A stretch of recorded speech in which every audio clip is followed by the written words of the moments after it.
Hi,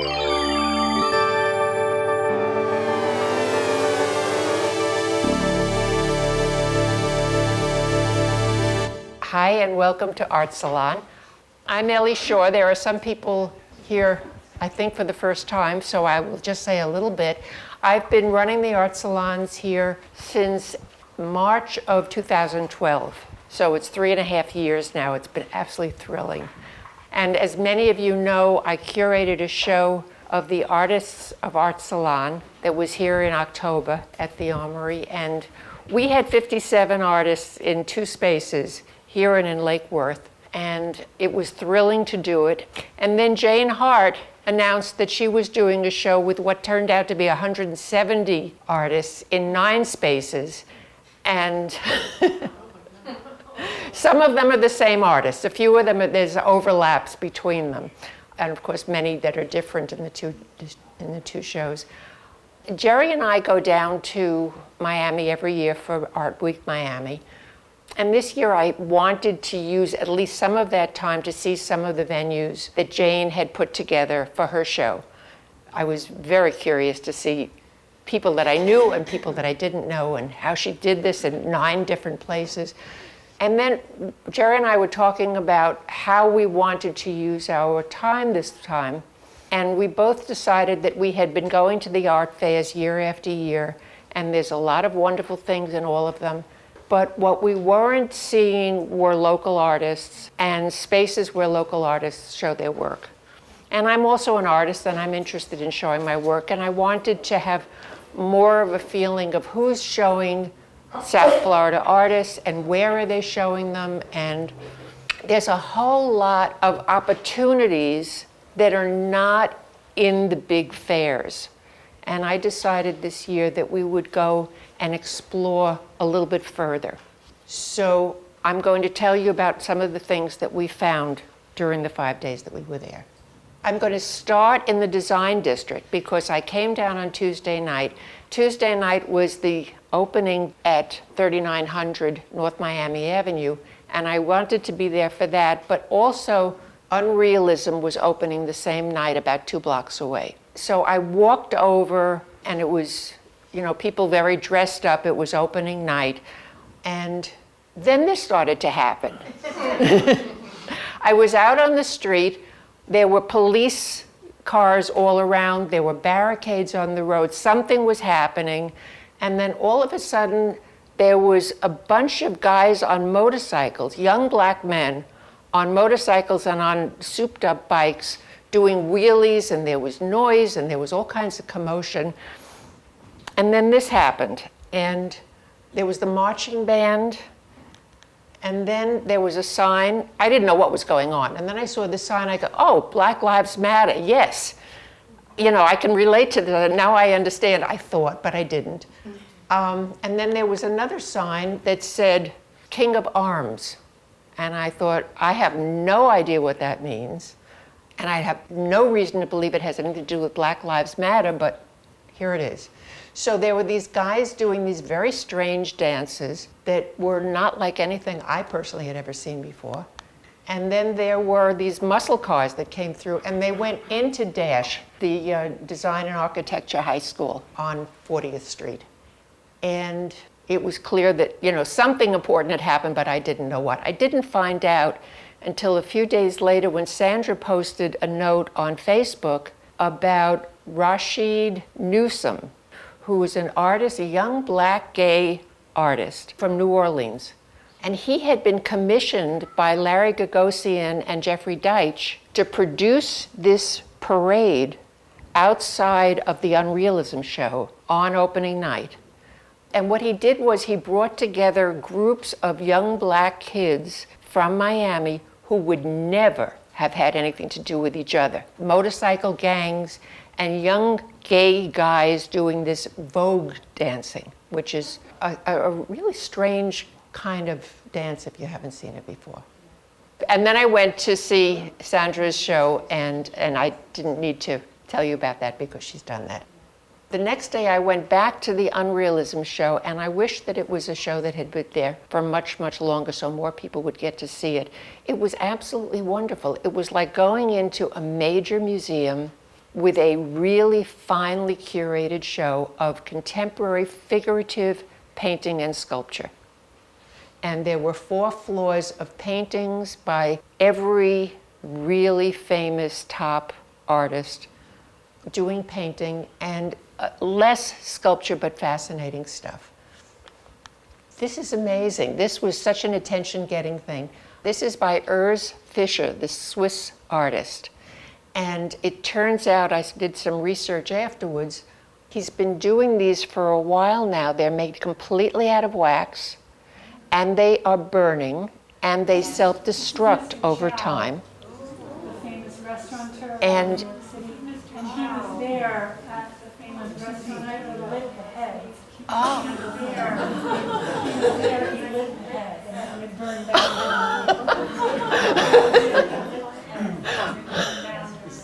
That is fire. Wow. Yes, there's a wick at the top.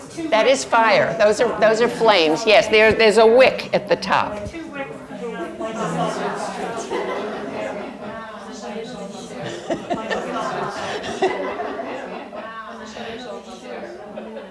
If you go online, which I did this week in putting this together, and look for Urs Fischer burning sculpture, it turns out that he did several of them for the Venice Biennale in 2011.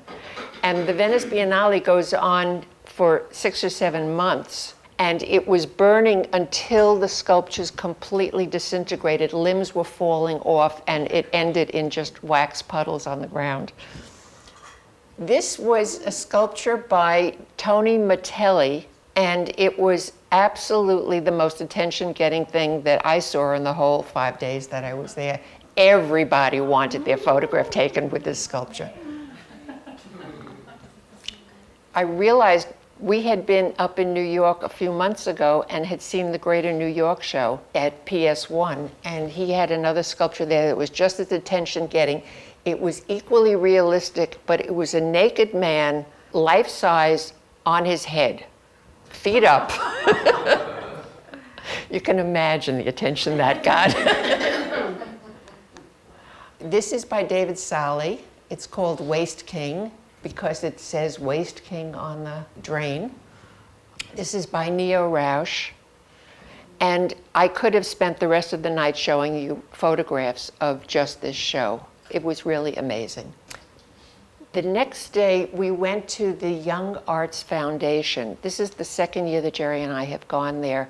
And in the future, I urge people to go. They do wonderful, wonderful work. The buildings are beautiful. There's a gallery in this building, and there's a gallery in the glass mosaic Mccarthy building behind it that are very different and very special. This year, the exhibit in this building was by Daniel Arsham, who is one of the most successful of Miami artists currently today, internationally. And what to me was even more interesting was that it was curated by Franklin Sermons, who is the new director of the Perez Museum. And it was interesting to me that while being the director of that museum, he could be curating things in other parts of town. I think he curated something else also. And this is one part of the exhibit. It was an installation that took up the whole ground floor with smaller pieces on the second floor. And what he had done was he created thousands of these molded pieces that are exact replicas of consumer goods that are becoming obsolete. And so when he calls it future history, it's because the things that we're buying today become obsolete so quickly and get thrown into the garbage piles. And if someone were to come and look at our civilization a few years later, they would find these things as relics. All of these were made out of chalk. They were cast out of chalk. And people were invited to break the pieces and take the chalk and write on the boards their ideas about the future. So this opened in September, and apparently all of these black walls were completely bare on opening night. A woman who was working at the desk when we were there said that they had to stop people from breaking them because there wouldn't have been anything left.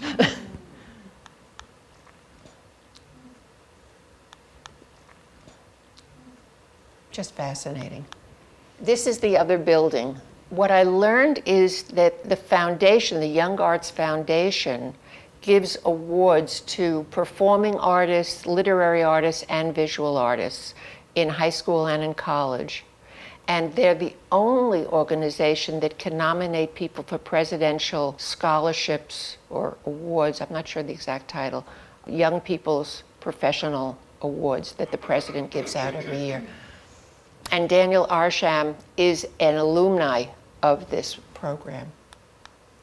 This was in the other building, and this is a much more international show. This is a video installation by an artist, a British artist named Isaac Julian, and there are 15 video screens. A version of this was at the Venice Biennale, I think a few years ago, and also was in Art Basel in Switzerland.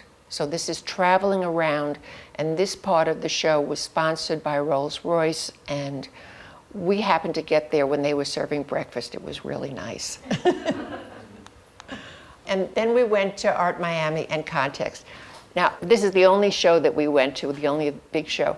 But I went with a different filter this year. I wanted particularly to see artists that I knew were going to be showing there, and particularly artists who've spoken at Art Salon and who were in my show, The Artists of Art Salon. First on my list was Carol Prusa, and she was there.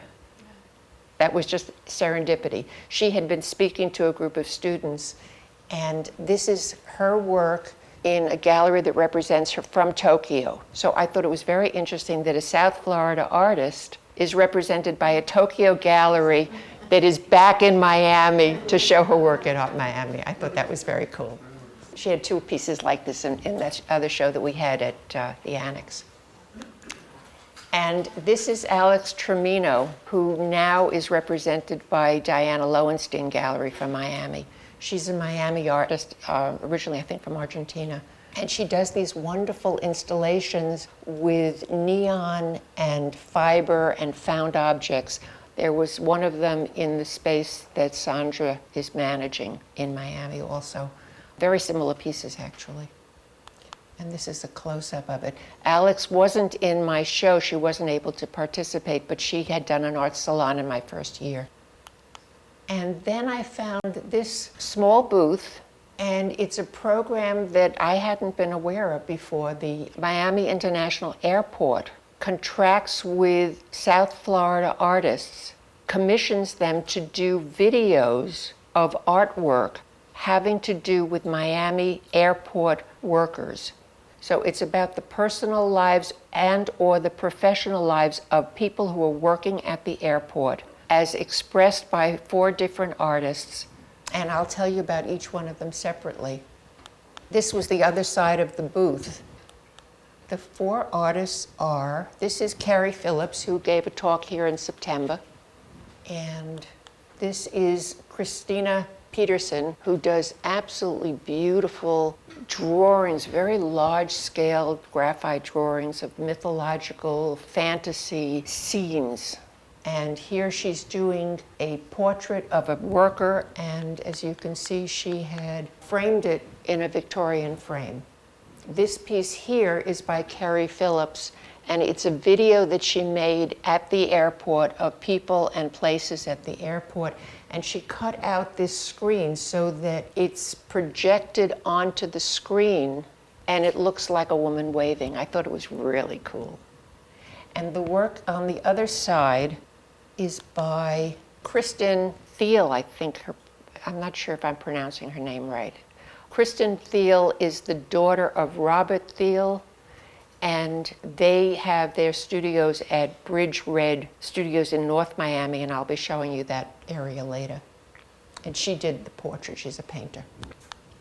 And Jesse Leino had done this installation of lamps, and you see them lined up on the floor, and if you look closely, you begin to realize that they're timed to go on and off in certain sequences. And those sequences relate to the constellations, the signs of the zodiac, of the stars. And in some way that I'm not sure about, that relates to maybe the birthdays of some of the workers at the airport. I'm not completely sure of that. but those are the 4 artists. The next day we went to Little Haiti and Little River. In preparing for the trip to Miami, I started to read everything that I could about what to see when we got there, what was going to be happening that was new and different this year, what was in the news. And every news article that I read said, go to Little Haiti, go to Little River. All of the galleries that were in Wynwood are being priced out and are leaving, and they're going to this area. I put up this map because I think we're all going to want to begin to know where these places are and what's going on here. This was something that one of the newspaper articles had printed, and then I started writing in my notes. I had read that Art Center South Florida had a space there, and I particularly wanted to see Spinello Project, and I wanted to see Design Sublime, which is a brand new space that I'll be telling you about. So this is the Spinello Project. I talked about them last year at the second Basel Through Our Eyes. Anthony Spinello has really made an incredible name for himself as a gallerist who does very cutting-edge, attention-getting, important shows. He gets a tremendous amount of press. He gets written about in the New York Times. He's really an up-and-coming figure on the art scene in Miami. And so he's now up in Little Haiti, in an area that is mostly barren, totally run down, or just empty lots. And when you drive around, you don't even know what you're looking for. This sign is so small that it took us a while to figure out that, yes, this building was really it. And he had planted a few trees. He had 2 shows in this building. One of them was called Littlest Sister, and it got a lot of press.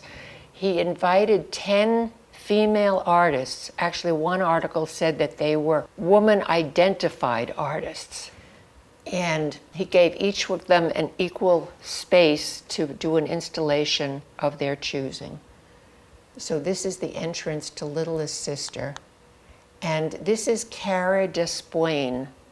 I met Cara a couple of years ago. She was working at the Rubel Collection as a curator. She's showing a lot of her own work, and she's doing a visiting master's artist workshop here at the Armory this spring. She does things with cast objects, and they're kind of like relics. They're kind of like repetitive. She'll use a particular form, and there's a whole story to it. I can't explain it in a lot of detail, but this was her exhibit here. This was an artist named Tara Long. It says Amanda Wong, but she is a performance artist who uses the name Amanda Wong. And she did this video, which is a video of a performance of hers, and there was a photograph of it, and then she's got all of these tattoos, and she had huge vinyl, like wallpaper, covering the 2 walls of her space with photographs of her own body with the tattoos. I thought it was the best use of space of any of the 10 artists there. It was really interesting. This is Jessie Laino, who we had just seen. She did the lamp installation. And I don't know what the relationship is, but this is hers also. And this was one of my favorite pieces. This is an artist named Reed van Brunschaft, I believe. And she does things with blown up sculptures. And I just loved it. It turned out that she also did these. These were oversized shopping bags that she created that were hanging in the entry. You had to walk through them to get in or to get out. And this was the second part of the Spinello exhibit, Full Moon. And what he did was, it was a 10th anniversary exhibition of 10 artists that he is representing. What I forgot to say was that in Littlest Sister, he had 10 artists who are not represented by anyone at this moment. And it made me think, and I think it was meant to make you think, that these are pretty respected artists who are having difficulty getting represented. And maybe it was saying something about the lack of representation in South Florida for artists and how difficult it is to actually get a gallery to represent you. At any rate, these are 10 artists that he does represent. They're all very well-known names. And this is 3 of them in the first room that you come into. Augustina Woodgate, Aramis Gutierrez, and Sinessa Kukek. Aramis Gutierrez does the paintings, and he works with ballet dancers and does these huge and very beautiful paintings. Sinessa Kukek from Croatia does these wonderful, very abstract kinds of sculptures that use reflective materials and found objects. I've seen things of his with old furniture that's been covered and distorted in all kinds of interesting ways.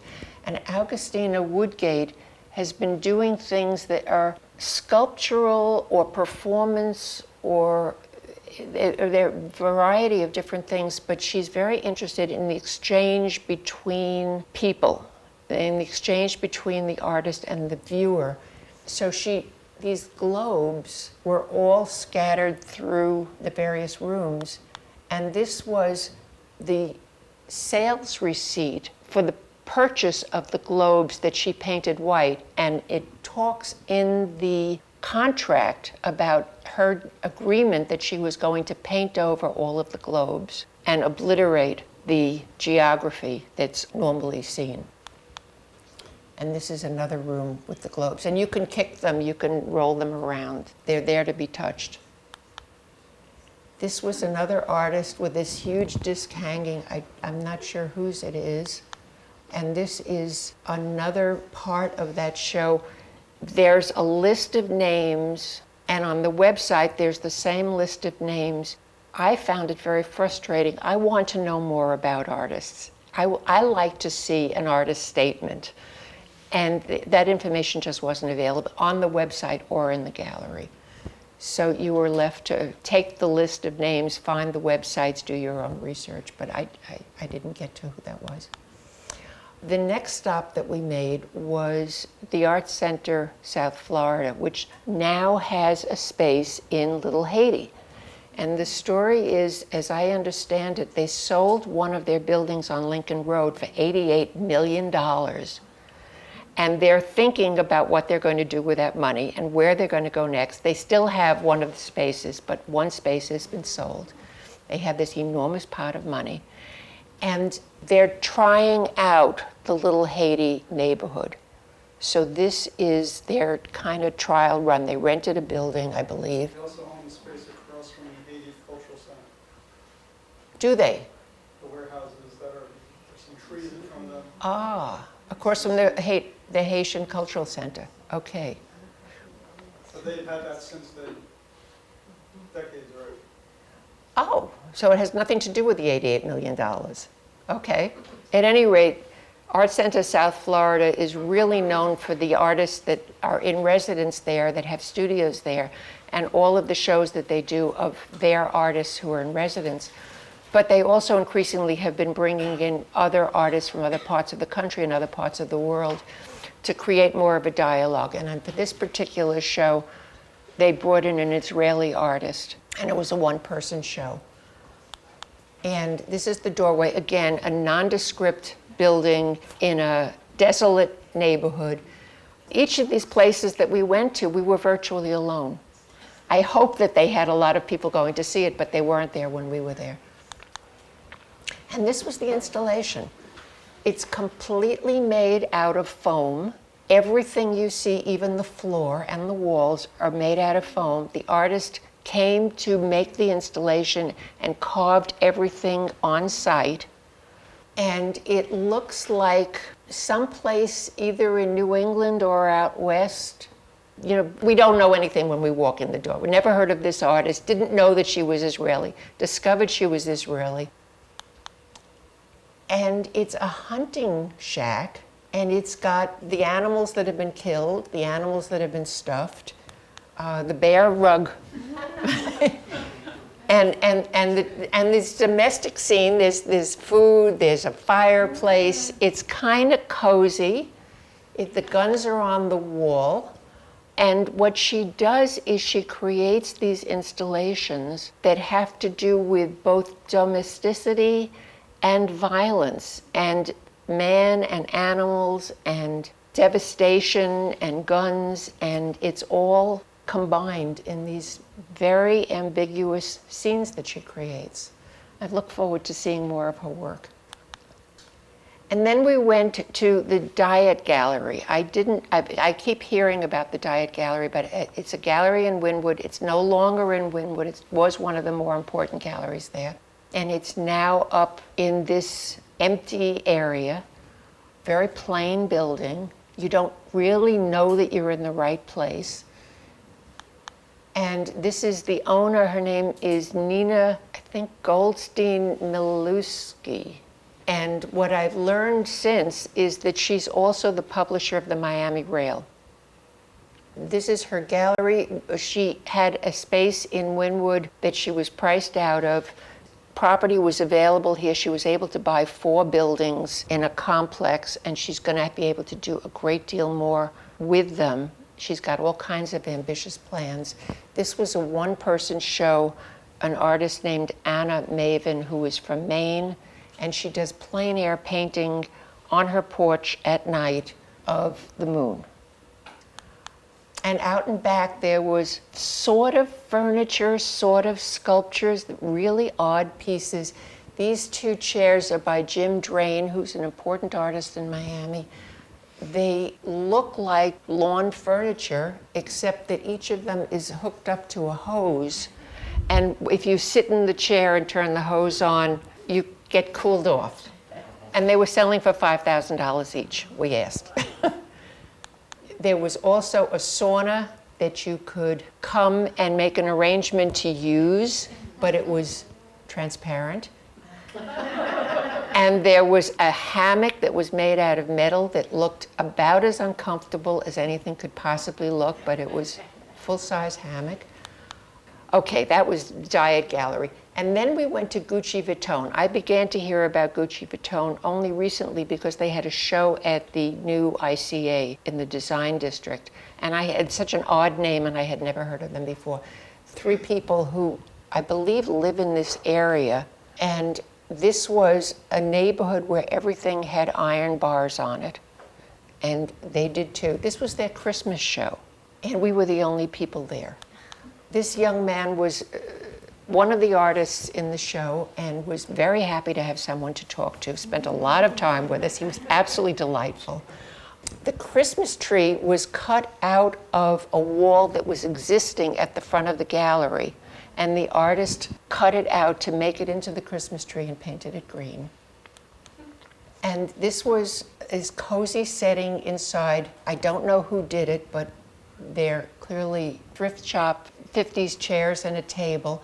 There is a plastic punch bowl with real eggnog. We each had a glass. And these hideous plastic candles. And everything in this show was a really weird play on the theme of Christmas. If you really believe in Christmas and take your Christmas seriously, you wouldn't have liked this show. And this is the young man. This is the piece that he contributed. He found this T-shirt in a thrift shop. He put it on these 2 light stands, which sort of look like Christmas trees. And it says, "Does Snowman, young, jazzy, trap or die?" Next to him is a sculpture by Paul Mccarthy that is called Santa and the Butt Plug. So you've got this young kid and you've got Paul McCarthy, whose career is made out of offending people. And it turns out that Beth DeWoody, the collector from West Palm Beach, was involved with them in putting this show together, and I believe must have loaned him this piece and maybe a few of the other pieces. It was another show where you got a list of the names of the artists, but nothing was labeled, and the website had no information. And unless you're seriously interested in buying, in which case they're going to tell you a whole lot, you're pretty much left on your own. But it was so much fun to be there. This is a beautifully wrapped set of packages, but if you look very closely, it says "Trying to Handle Life" on the gift wrapping. And this is a piece by Autumn Casey, who has a piece in Sandra's show that was made out of wax. It was a wax figure on the floor. In this piece, this is an E.T. doll that she was given by her grandmother, and there's a long, as a Christmas present, and there's a long story about it that you can read on the wall. And it's just charming. And this is by Peter Estlund. He's a West Palm Beach artist who's really becoming very important, certainly in South Florida and maybe beyond that. And he's been doing these houses that look like they've been through hurricanes and tossed up on the beach.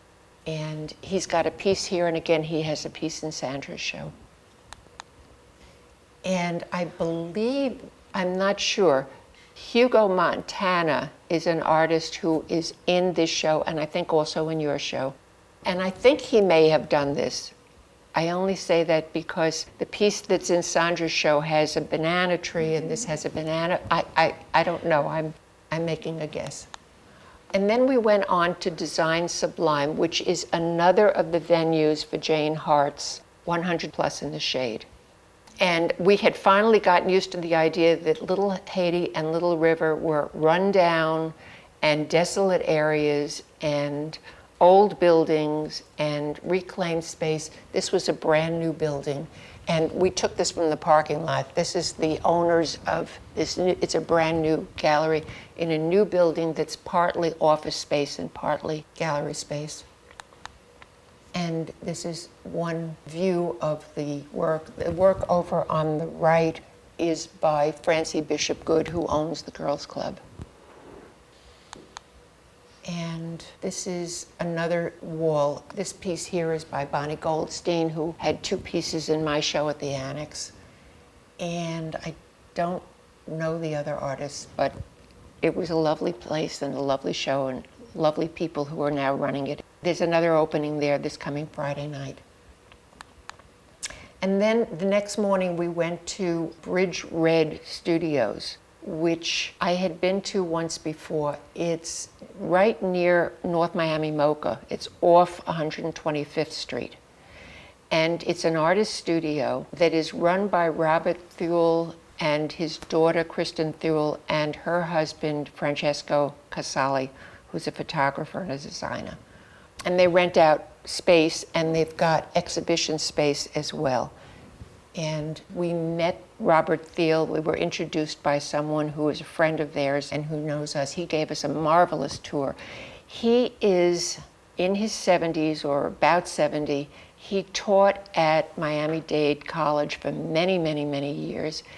And I read that he and another teacher from the college were the first people from South Florida to be shown at a Whitney Biennial in 1975. So he's been a recognized artist for a long time. And this is some of his work. And this is some of his work. It's kind of not, it's partly painting and it's partly sculpture. They're these huge totemic pieces. They're very mysterious, very subdued, very strong and powerful. And he's got room after room after room of them. They were just in a major show at the Freedom Tower recently. There was a two-person show of these two men. And this was upstairs at 100 Plus in the Shade. And I don't know who the artists are, but this is two views of the space. The Laundromat, another 100 Plus in the Shade space in Little Haiti, right across from the Haitian Cultural Center. And it was a rainy night. It was a rainy week. And it's an artist space. There are many studios, and many of the artists who were there had been at Art Center South Florida. And when that building sold, they needed to find studio space. So a group of them got together and rented this space. And on the walls, they have another part of 100 Plus in the Shade. And these are by Lisa Rockford, who is sitting right here. How nice. And this is by Diane Arrieta, who was one of the presenters here at Art Salon and in my show, and various other people.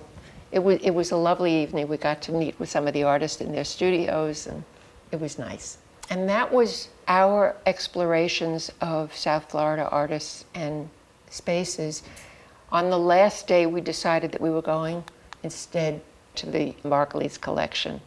And I'm putting this in because everything else is so short term, and if you weren't there, you missed it. This is still there, and it is fabulous, and it's there through most of April. Please go. That's all I can say. Anselm Kiefer has a show that is so amazing, and I Googled him because I wanted more background. I've seen his work, but I don't really know a lot about him. There was a long piece in the Financial Times that said that this is the largest show that's ever been given to him in the United States. It is a must-see. And Susan Phillips is a sound artist. I first heard her work at the Palm Beach Institute for Contemporary Art back in the early 2000s.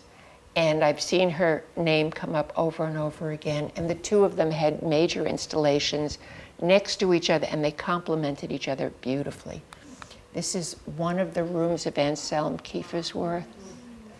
It's jaw-dropping. It's just, this is a tiny piece of what's there. And this is Susan Phillips' work. It's a sound piece. It's about a composer, a German, half-Jewish composer who left Germany because of the Nazis and came to the US, had a very successful career as a composer for films in Los Angeles, and then was accused of being a communist and was exiled. This is before McCarthy. He was exiled from the United States. And these are his FBI files that have been redacted that she was able to get on a Freedom of Information Act. And she superimposed them over his musical scores. And the speakers are different speakers. Each one has a different sound, but they're all part of a solo violin composition that he wrote. And the sound of that violin carries through the whole building, and it's just beautiful. Do you know the name of the composer this refers to? Hans Essler, I think. You'll find it online on the Margulies collection. So that was our trip. Thank you.